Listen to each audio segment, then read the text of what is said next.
안녕하세요. 자담 세무에게 세금 읽어주는 여자 손혜영 세무사입니다. 오늘은 오피스텔이 부가가치세 면세 대상인 국민주택에 해당하는지 여부에 대해서 부가가치세 조세 심판례를 갖고 살펴보도록 하겠습니다. 자, 준비되셨나요? 시작하겠습니다. 처분 개요를 보시면은 청구인들은 지상 8층 규모의 그 집합 건물을 신축을 하였고, 이 신축 건물은 1층은 필로티 구조의 주차장이었고요. 2층은 제2종 근린생활시설, 사무소로 이용하는 공간이었고, 제2층은 그래서 2호, 그리고 3층과 4층은 업무시설인 오피스텔로 4개의 호로 구성이 되어 있고, 5층부터 8층까지 총 4개 층은 다세대 주택인 도시형 생활주택, 즉 공동주택 8세대로 구성된 이러한 8층 규모의 집합 건물을 신축을 해서 당해 신축 건물의 사용 승인일은 2017년 5월 25일이었습니다. 이러한 집합 건물을 신축하여 2018년 제1기 부가가치세 과세 기간 중에 이를 양도하였습니다.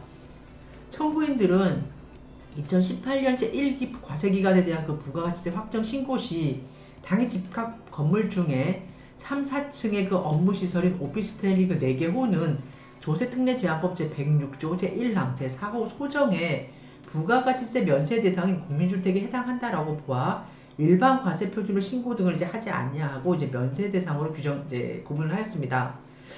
처분청은 이러한 쟁점 오피스텔이 조세특례제한법 제106조 제1항 제4호에 해당되는 그 부가가치세 면세 대상인 국민주택에 해당하지 아니한다라고 보아 2010년 1월 10일 청구인들에게 2018년 제1기 부가가치세에 대해서 신고 불성실 가산세와 납부 불성실 가산세 그리고 세금 계산서 불성실 가산세를 포함을 해서 당해 부가가치세를 경정 고지하였습니다.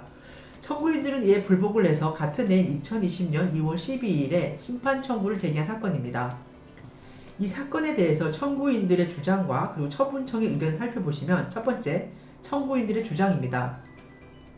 청구인들은 쟁점 오피스텔은 아래와 같은 이유 등을 종합하여 볼 때 그 실질 내용이 부가가치세가 면세되는 국민주택에 해당한다라고 주장을 하고 있습니다. 그 첫 번째 이유가요. 국세기본법 제14조 제2항은 세법 중에 과세표준이 계산에 관한 규정은 소득, 수익, 재산, 행위 또는 거래의 명칭이나 형식에 관계없이 그 실질 내용에 따라 적용한다라고 규정을 하고 있습니다. 두 번째, 당해 쟁점 오피스텔과 다세대 주택인 5층부터 8층까지 그 주택은 모두 3층부터 8층까지 모두 평면도 구조가 같은 주거용으로 되어 있다라고 주장을 하고 있습니다. 세 번째, 당해 쟁점 오피스텔은 주거용에 필요한 가스보일러 설치와 난방 시공을 하였고 거주자의 신고에 따라 주택분 재산세를 납부하고 있다라고 합니다. 네 번째로 부가가치세 면세 대상인 국민주택에 해당한지 여부는 공부상 용도가 아닌 실제 용도를 기준으로 판단하는 것이 타당하다고 한 조세심판의 결정례가 다수 있다라고 주장하고 있습니다. 이런 4가지 이유를 들어서 당해 쟁점 오피스텔은 그 실질 내용이 부가가치세가 면세되는 국민주택에 해당한다라고 주장을 하고 있습니다. 다음으로 청구인들은 부가가치세 면세 대상인 국민주택에 해당하는지 여부는 공부상 용도가 아닌 실제 용도를 기준으로 판단하는 것이 타당하다고 한 조세심판원의 그 결정례가 다수 있었고 당해 조세심판의 결정례는 조심 2016-9-288 2016년 5월 17일에 결정된 예가 있고요. 또한 조심 2015 중 4669 2015년 11월 25일에 결정된 그런 심판례가 다수 있다라고 주장을 하고 있었고 청구인들은 처분청 세무공무원이 쟁점 오피스텔이 실제 주택에 해당하면 관련 매입세액의 환급이 불가하다라고 하여 당해 쟁점 오피스텔을 면세로 신고한 것인 바 이러한 사정 등을 종합하여 보았을 때 청구인들은 처분청이 청구인들에게 신고 불성실 가산세 그리고 납부 불성실 가산세 세금 계산서 관련 세금 계산서 불성실 가산세를 부과할 그러한 정당한 이유가 있지 아니하다라고 주장을 하고 있습니다. 다음으로 처분청의 의견을 한번 보시면요.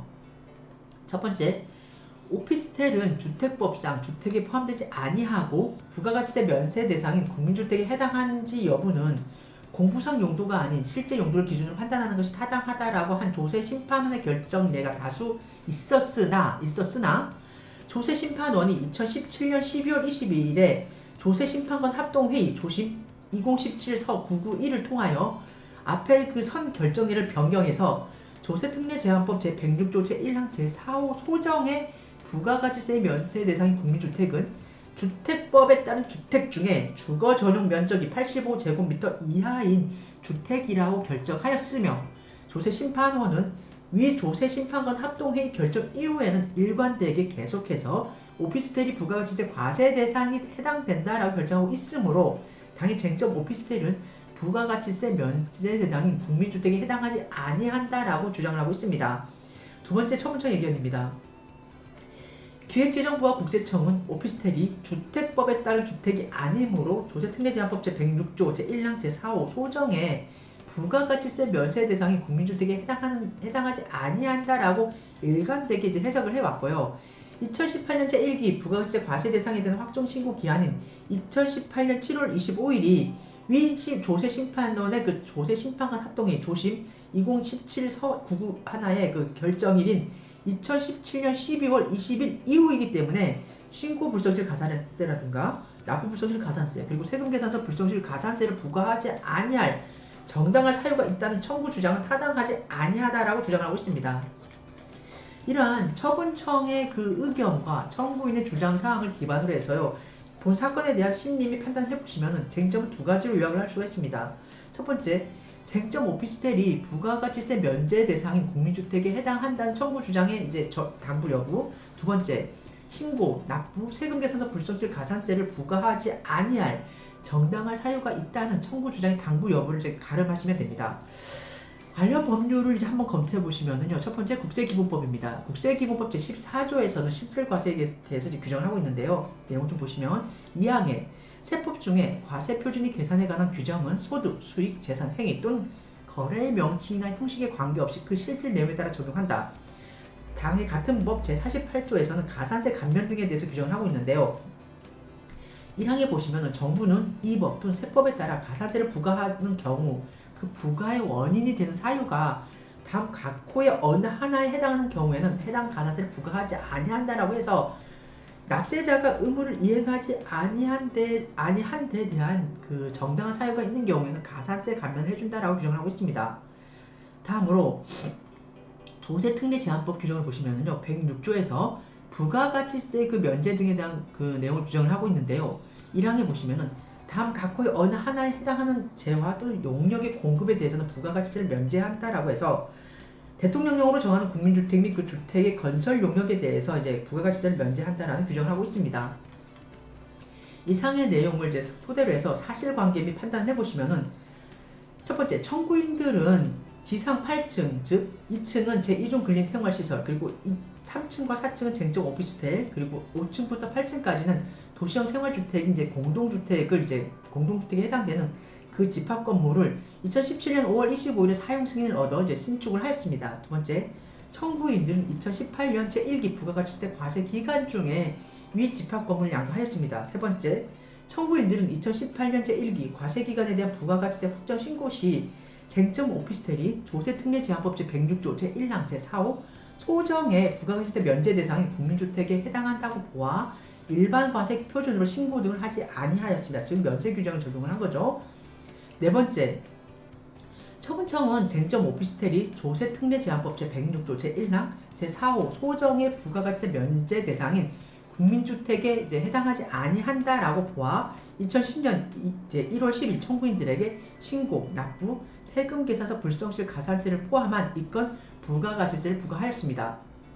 다섯 번째, 쟁점 오피스텔이 주택의 용도로 적법하게 건축 허가를 받아 그에 따라 건축된 건물에 해당되지 아니한다라는 사실에 대해서는 청구인들과 처분청에 이제 다툼이 없습니다. 여섯 번째로, 부가가치세 면제 대상인 국민주택에 해당하는지 여부는 공부상 용도가 아닌 실제 용도를 기준으로 판단하는 것이 타당하다고 한 우리 원의 선 결정례가 다수 있었으나, 그죠? 있었죠. 조심 2016-9288, 2016년 5월 17일에 결정이 됐고요. 조심 2015-4669, 2015년 11월 25일에 이제 결정된 사례가 있었으나, 우리 원은 2017년 12월 20일 조세심판관 합동회 조심 2017서 991를 통하여 조세특례제한법에서 부가가치세가 면제되는 그 국민주택 규모 이하의 주택은 주택법에 따른 주택에 해당하는 것 중에 그 주거 전용 면적이 도시지역인 경우에 85제곱미터, 그리고 도시지역이 아닌 읍면지역인 경우에는 100제곱미터 이하인 것만 의미하는 것으로 보아야 하고, 부가가치세의 납세 의무는 재화의 그 공급 시기에 결정되어야 하고,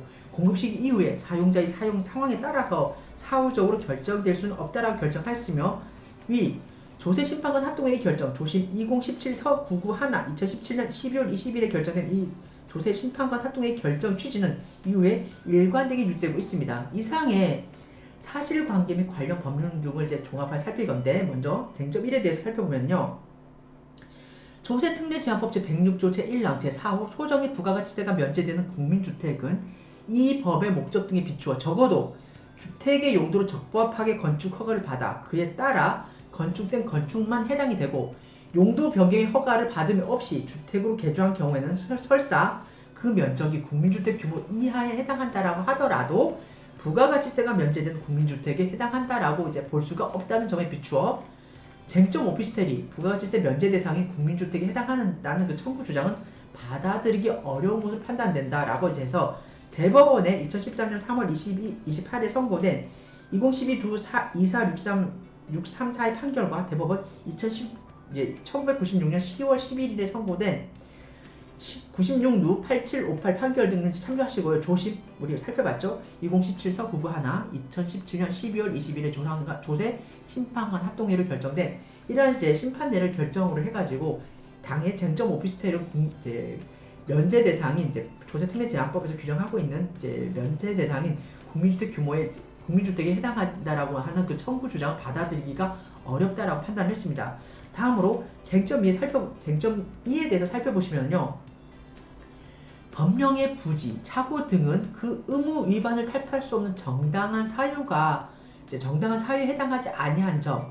두 번째, 이 건 2018년 제1기 과세기간에 대한 부가가치세 확정신고 기한인 2018년 7월 25일이 우리원 조세심판관 합동회의 조심 2017 서해 991 이 결정일인 2017년 12월 20일 이후인 점, 청구인들이 처분청 세무공무원과 실제 상담을 하였는지가 이제 불분명하고, 설령 이를 인정한다고 하더라도 세무공무원의 상담 내지 안내 등은 과세관청의 공적인 견해 표명에 해당하지 아니하므로 신성실히 원칙을 적용하기 어려운 점, 대법원 판례가 있습니다. 2009 4월 23일에 선고된 2007 3107 그리고 조심 2019서 4251 이제 2020년 2월 3일 외에 이제 다수 결정된 이런 심판례 등이 있습니다.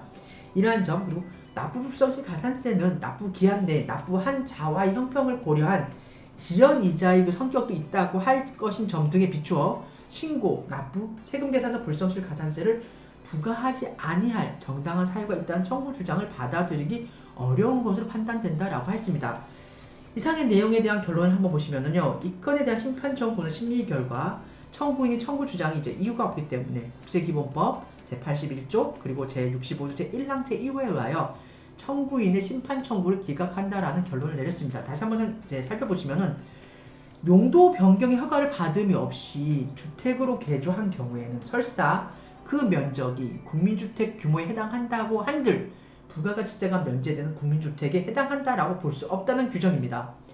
이상해서 오늘은 최근에 이제 저희 업체뿐만이 아니고요, 이제 저희 업체의 그 업체 측 대표와 이제 많이 아시는 분들 그 업종 간에 최근에도 이제 최근까지도 많이 다툼이 있었죠. 한 그 몇 년간 다툼이 있었던 그 선례인데요. 이제 주택 신축 판매업자들이 주로 이제 그 다세대나 이렇게 제2종이나 준주거 지역, 뭐 상업적으로 너무 좀 땅값이 좀 집가가 비싸잖아요. 그래서 이제 그런 거 이제 준주거 지역이라든가 이런 데를 이제 물색을 하셔가지고 부지를 획득을 하고 그 부지에다가 이제 뭐 공동주택이라든가 이렇게 오피스텔을 지었는데, 공동주택인 경우에는 이제 다세대 같은 경우에는 우리가 알지 않습니까? 5층 이하로 들어가잖아요. 그러다 보면 1층을 필로티 구조로 빼고 2층부터 이제 5층까지 해가지고 이제 그 주택으로 이제 이렇게 주택으로 이제 용도를 내 가지고 이렇게 신축을 하는데, 그때 그 사업의 그 수익과 그 다음에 이제 이렇게 오피스텔을 이제 이렇게 넣어 가지고 지으면 이렇게 사례처럼 8층 규모에 해당되는 이런 오피스텔을 뽑을 수가 있어요. 왜냐면 사례에서 보셨지만 5층부터 8층까지 4개 층은 공동주택, 그리고 3, 4층 2개 층은 이제 오피스텔을 뽑다 보면은, 그리고 2층 같은 경우는 근생을 뽑잖아요. 그러면 보통 5층 짓는 거 하고 8층 짓는 거 하고 하면 수익이 거의 2배 정도가 차이가 난다고 하더라고요. 그래서 이렇게 같은 용도의 이제 같은 용도의 그 주거 지역 내 뭐 이제 뭐 이종 주거 지역 내 같은 용도라든가 준주거 지역 내 같은 면적의 이제 같은 용도의 그 지역인데 그 땅에다가 거지대에다가 이제 이렇게 뭐 근생이라든지 이렇게 오피스텔이라든가 이제 다세대 주택을 지었을 때 그 사업 수익금액의 차이가 많이 나다 보니까 이 업자분들께서는 이렇게 오피스텔을 많이 지으셔가지고 많이 분양을 하시더라고요. 그래서 이렇게 오피스텔을 지어가지고 오피스텔은 업무시설이기 때문에 우리가 주택법상의 주택에 해당하진 않지 않습니까? 그래서 뭐 경우에 따라서 준주거 주택으로 분류하는 경우도 있는데요. 그렇다 보니까 이제 이럴 때는 이제 그 오피스텔에 대해서는 이제 원래는 우리가 세법에서 과세로 보거든요. 근데 이분들은 실질이 주택으로 이렇게 용도를 불법으로 이렇게 변경해서 이렇게 분양을 하다 보니까 그거에 대해서는 이제 면세를 적용받으시려고 이런 사례가 많이 저희 주변에서 많이 왕왕 발생한 사례입니다. 그래서 오늘 이제 저희 방송을 보시는 이제 뭐 이제 이쪽 같은 동종 업종에 이제 종사하시는 분들이시나 아니면 혹시나 앞으로 이러한 이제 목적 이제 뭐 주택을 뭐 주택 신축에 대한 그런 목적 앞으로 그 계획을 갖고 계신 분들이라면 한 번 더 생각을 좀 많이 해보시기 바랍니다. 이제 오피스텔로 이제 지어가지고 이제 높게 올라가면은 이제 아무래도 사업 수익이 많이 나오지 않습니까? 그러다 보면은 그거에 따라서 사람의 욕심이 더 발생하는지라 그 오피스텔에 대해서는 이제 과세로 이제 부가세를 신고를 해야 되는데 면세로 신고하려고 이제 혹시나 조세하시는 분들 간혹 계신데요. 조세 심판관 합동회의가 이제 합동 그 결정내가 나온 2017 뭐 서해 9 하나였나요? 그 보면은 이 합동관 회의에 대해서는 이제 그죠 2017서 9 하나죠. 이 18년 7월 17년 12월 20일 이후에는 일관되게 요 심판례를 갖고 당의 이런 오피스텔 같은 경우에는 이제 과세 대상으로 이제 우리가 딱 규정을 해서 과세관청에서는 과세로 이제 보고 있고 그렇게 규정을 하고 있습니다. 그러니까 주택 신축업자분들께서나 아니면 뭐 제가 처음에 말씀드렸듯이 이제 이쪽에 이제 어떤 계획을 갖고 계신 분들은 오피스텔을 내가 신축을 해서 이제 분양을 한다 그러시면은 그때는 요거는 면세 대상이 아니고 과세 대상이라는 점을 한 번 더 부각하시고 주의하시기 바랍니다. 이상해서 오늘은 이제 뭐 요번 달이 부가가치 신고 기간이다 보니까 제가 이제 부가가치세 신고와 관련돼서 이제 여러분들이 좀 주의해서 한 번쯤 더 생각해서 이제 짚고 넘어가셔야 될 부분을 좀 보셨으면 한다는 걸 생각해서 오피스텔이 이제 부가가치세 면세 대상인 국민주택에 해당하는지 여부에 대해서 한번 살펴보았습니다. 이상의 내용이 여러분에게 많은 도움이 되었으면 좋겠고요. 항상 건강하시기 바랍니다. 감사합니다.